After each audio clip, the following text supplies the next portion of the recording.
ঠিকানা নেই বিএড কলেজের, খোলা মাঠে ভুয়ো কলেজ, 5টা ভুয়ো বিএড কলেজের সন্ধান। বিএড কলেজ সংক্রান্ত একটা মামলায় এমন অভিযোগই করা হয়েছে, মানুষকে প্রতারণার হাত থেকে রক্ষা করতে হবে, বহু ছাত্রের ভবিষ্যৎ নষ্ট করা হচ্ছে, নিয়ম না মেনে চলছে এনসিটি অনুমোদিত বিএড কলেজ। অনুমতি দেওয়ার আগে বিশ্ববিদ্যালয় অনুসন্ধান করেনি, এই প্রশ্ন হাইকোর্টের প্রধান বিচারপতির।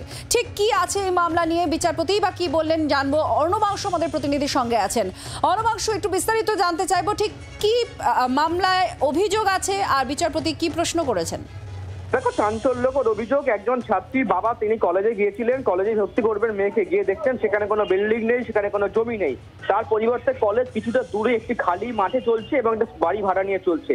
এরপর তারা সন্ধান শুরু করে। রাজ্যে এমন অনেকগুলি কলেজ হয়েছে যে কলেজগুলি অনুমোদন পেয়েছে, কিন্তু তাদের নিজস্ব জমি নেই, নিজস্ব বিল্ডিং নেই, সেইখানে তাদের কিন্তু কলেজ চলছে এবং ছাত্রের ভবিষ্যৎ নষ্ট হচ্ছে। এই অভিযোগ শোনার পর প্রধান বিচারপতি বলেন, খুব গুরুত্বপূর্ণ অভিযোগ, আমি এমন সন্ধান পেয়েছি যে স্কুল চলছে কিন্তু কোনো প্রতিষ্ঠান নেই, কোটি কোটি টাকা নেওয়া হচ্ছে। এমত অবস্থায় মানুষকে রক্ষা করতে হবে চিটারদের হাত থেকে। বিশ্ববিদ্যালয় কর্তৃপক্ষের দায়িত্ব, তারা যাতে নাম পাবলিশ করে খুব শীঘ্রই, যে সমস্ত কলেজের অনুমোদন নেই তাদের নামের তালিকা প্রকাশ করতে হবে, যাতে মানুষ অ্যাওয়ার হয়। এই নির্দেশ দিয়েছে কলকাতা হাইকোর্ট জনস্বার্থ মামলার পরিপ্রেক্ষিতে।